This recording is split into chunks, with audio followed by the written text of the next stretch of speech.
Vos deux centres de la rénovation Home Hardware de Newport et Lance à Beaufils vous présentent Reflet d'ici.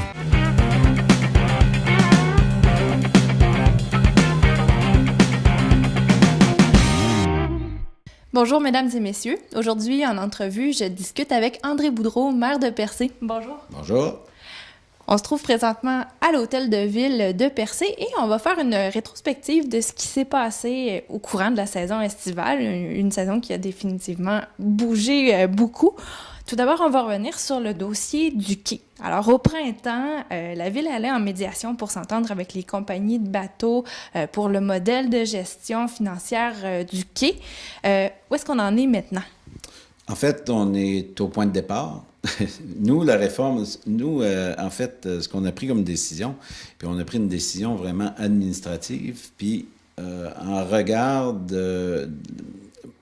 des citoyens de Percé, du Grand Percé. Ce qu'on a dit, puis ce qu'on dit depuis le départ, tant et aussi longtemps qu'il n'y aura pas de garantie financière. Garantie, quand je parle de garantie financière, c'est de la garantie qui nous permettra de reprendre le quai. On ne bouge pas. C'est pour ça qu'on a demandé au fédéral de reporter le budget en 2017 pour laisser le temps au monde, que le monde se réveille un peu. Autant l'ensemble de l'industrie touristique, les utilisateurs actuels et la CEPAC. Hein? Puis nous, ce qu'on dit là-dessus, c'est que c'est comme pas normal qu'on s'inquiète plus que ces trois partenaires-là, à la ville. Nous, on administre une ville, une structure comme le quai, on a une historique là-dessus, on a eu une promenade qui a été remise en 97, dont on est pogné avec aujourd'hui, qui n'a pas de possibilité de revenus. Encore plus loin, il y a eu dans les mêmes années, il y a eu des routes qui ont été transférées du MTQ à la ville de Percé avec un faible montant qui suivait. Et on est pogné avec aujourd'hui, puis on essaie de se débattre pour aller chercher du financement. Alors, dans le cas du quai, on va être très prudent. Puis, je pense que l'ensemble des gens qui font de l'argent avec doivent participer financièrement. C'est notre position, puis on ne changera pas de ça. Donc, finalement, il n'y a pas eu d'entente, on pourrait dire, sur le modèle de fonctionnement. Alors, on est revenu à la case départ. Oui, parce que le modèle de fonctionnement, c'est pas compliqué. C'est à travers une billetterie unique, centralisée, informatisée. Donc, tous les billets qui sont vendus pour utiliser le quai de Percé, pour qu'un utilisateur fait de la business sur le quai de Percé, doit passer dans un système central où on va chercher automatiquement une cote sur le billet qui est déposée directement dans un compte servant à créer un fonds d'entretien et de reconstruction du quai. Ça, c'est sine qua non, c'est la solution qu'on prône depuis le début, puis on ne lâche pas ça. Mais c'est une solution qui n'a pas été approuvée par les utilisateurs du quai, en l'occurrence les compagnies de bateaux. Oui, bien c'est ça. Tu sais, puis le risque qui s'en vient, c'est que là, le quai, on a eu une fermeture temporaire à l'été dernier, en 2016. Alors, qu'est-ce qui va se passer en 2017? Est-ce qu'il y a une tempête qui va venir remonter celui-là? On était prêt à construire. On sera en construction, là, si les gens ont embarqué. De toute façon, c'est pas à travers la ville. Puis ça, il faut que ça soit clair à travers les utilisateurs, comme je vous dis, là. Autant les utilisateurs bateliers, que le parc national, que l'industrie touristique au complet, la ville ne s'emmerdera pas d'un quai s'il n'y a pas personne qui paye au bout. Puis quelqu'un qui paye, ça va être dans un système contrôlé comme on présente. Selon vous, puisque pour l'instant le processus est arrêté, est-ce que le projet pourrait quand même voir le jour au cours de l'année? Avez-vous eu vent de solutions qui avaient été déposées ou pas pour le moment? Si le monde se réveille, il peut avoir une solution. Plus on s'éloigne de l'automne, plus on s'éloigne de la fenêtre qu'on avait cet automne pour la construction du quai. Là-dessus, la municipalité de Percé, nous, comme élus, comme organisation municipale, on a fait notre job d'aller chercher, dans le contexte qu'on a à Percé d'un quai qui est fini, qu'on n'a pas une scène, on a réussi à aller chercher une construction neuve qui est financée 100% par le gouvernement fédéral, Tout ce qui reste, c'est que ceux qui font de l'argent avec payent leur petite cote-part pour supporter la ville dans cette démarche-là avec le gouvernement fédéral pour reprendre un quai. Si les gens ne sont pas là, s'ils ne se réveillent pas d'ici à l'année prochaine ou d'ici à ce qu'attend que le fédéral décide de passer les fonds ailleurs, ça peut être un autre risque, ça. Puis là, ben regarde, nous, on n'ira pas prendre ça en catastrophe. Comme je disais tantôt, c'est pas nous qui est mal à l'aise là-dedans, qui devrait l'être, en tout cas. C'est sûr que quand on regarde ça dans l'ensemble de l'industrie touristique, un quai à percer, c'est impensable qu'il n'y ait pas de quai à percer. Sauf que si les principaux utilisateurs semblent moins inquiets que nous autres, on a un problème. Donc, définitivement, ça va être un dossier à suivre au cours de l'année. Maintenant, je vais parler d'un autre dossier chaud, on pourrait dire à percer, le dossier de la rue commerciale sur laquelle il va y avoir 10 terrains en vente. Le projet va aller en référendum pour l'emprunt qui va servir à bâtir la rue. Un emprunt de 1 800 000 $. Alors, tout d'abord, qu'est-ce qui a mené à ce référendum-là? En fait, ce qui a amené à ce référendum-là, c'est que peut-être qu'on a mal présenté le projet, peut-être qu'on le connaît trop, le projet, puis que c'est plus difficile à présenter. Mais c'est que la désinformation qu'il y a autour des données qu'on a présentées, autant par la firme économique que par rapport à la rentabilité du projet, les revenus rattachés à ça, tout le monde est un peu mêlé. Puis, tu as quand même une portion du conseil municipal et leur groupe qui s'amusent, je dis ça de même, qui s'amusent à garder cette mauvaise information-là à jour. Puis, le monde est mêlé complètement à ce projet-là.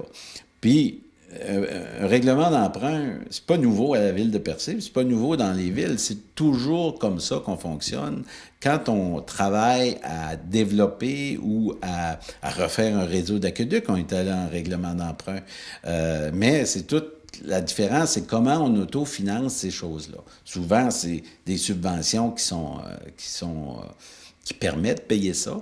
Là, actuellement, ce qui va permettre de payer ce projet-là, c'est les 10 commerces qui vont être installés sur la rue commerciale.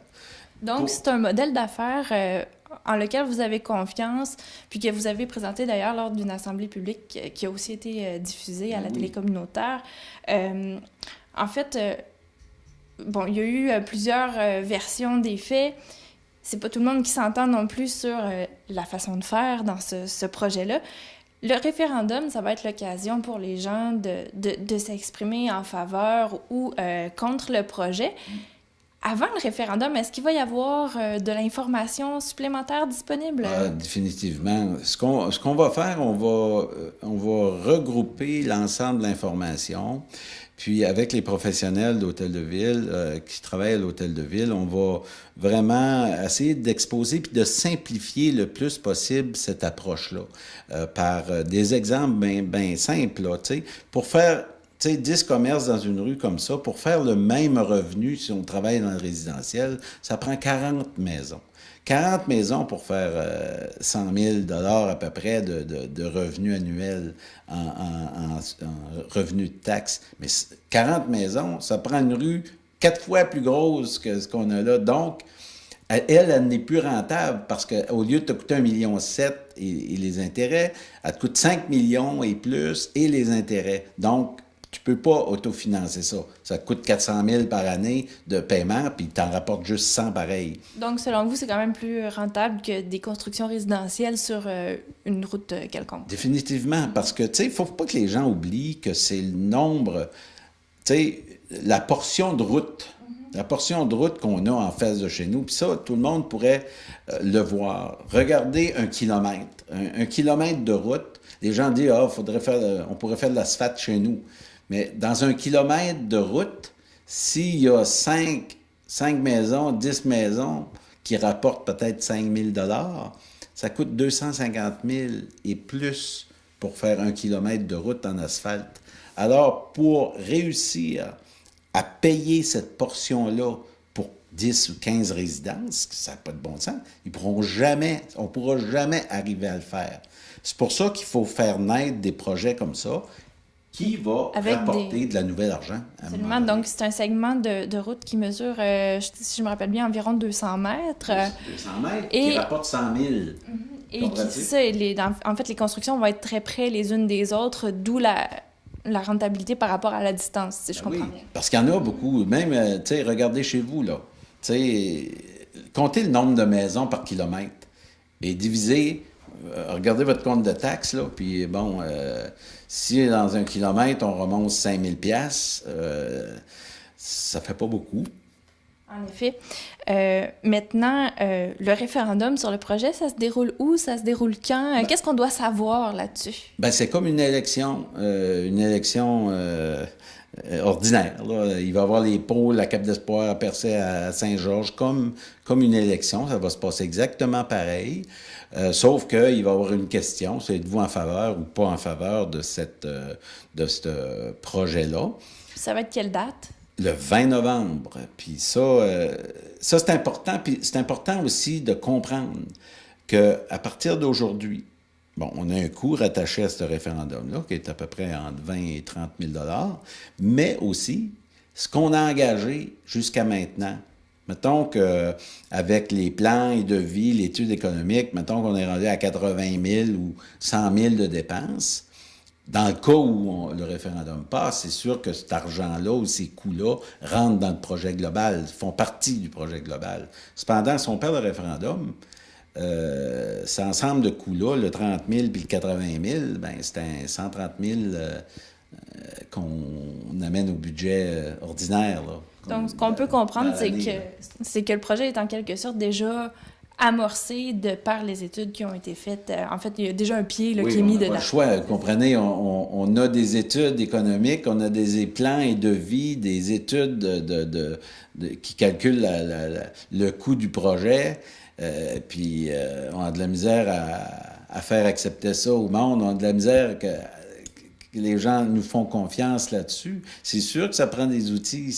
Tu fais pas aucun projet. Sauf que dans l'ensemble des projets qui se passent dans toutes les municipalités, villes comme la nôtre, c'est comme ça que ça se passe.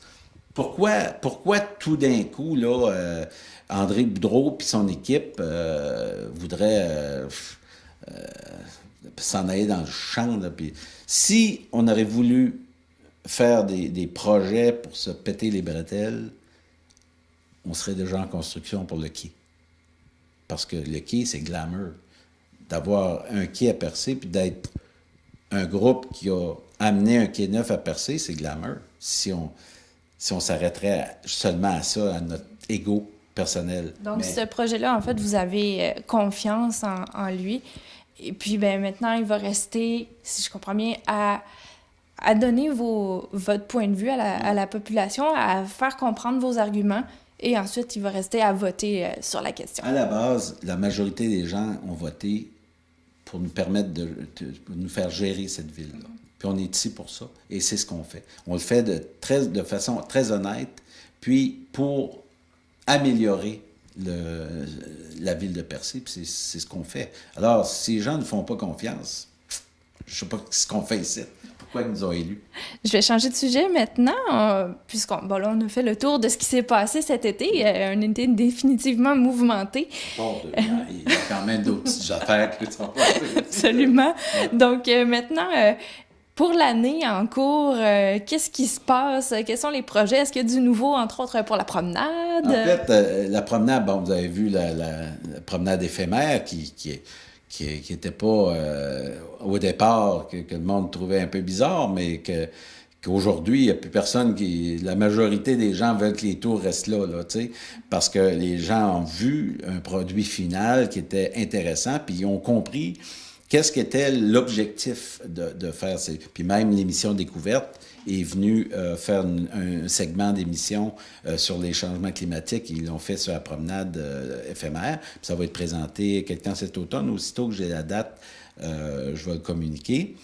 Mais en même temps, ce que les gens ne savent pas, c'est qu'on a eu 1,2 million pour commencer les travaux sur l'autre. Tu sais, tous les travaux de préparation, l'arpentage, tous les travaux au niveau de l'environnement, là.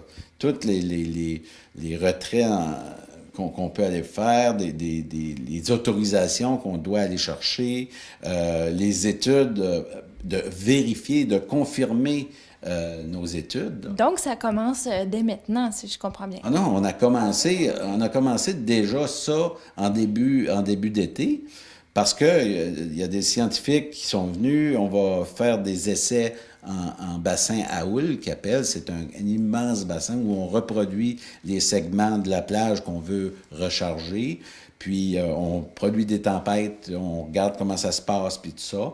Puis on travaille avec les gens de l'INRS, on travaille avec les gens de l'Université du Québec à Montréal, l'Université du Québec à Rimouski, puis on travaille avec des sommités aussi dans le monde où ils ont fait ces expériences-là avec des moyens de protection beaucoup plus verts, beaucoup plus adaptés au changement climatique d'aujourd'hui. Alors, donc, vous espérez avoir, avec ces études-là qui sont en cours, avoir le bon modèle pour avoir un projet durable, si je comprends bien. En fait, le modèle de recharge de plage est le modèle qu'on choisit.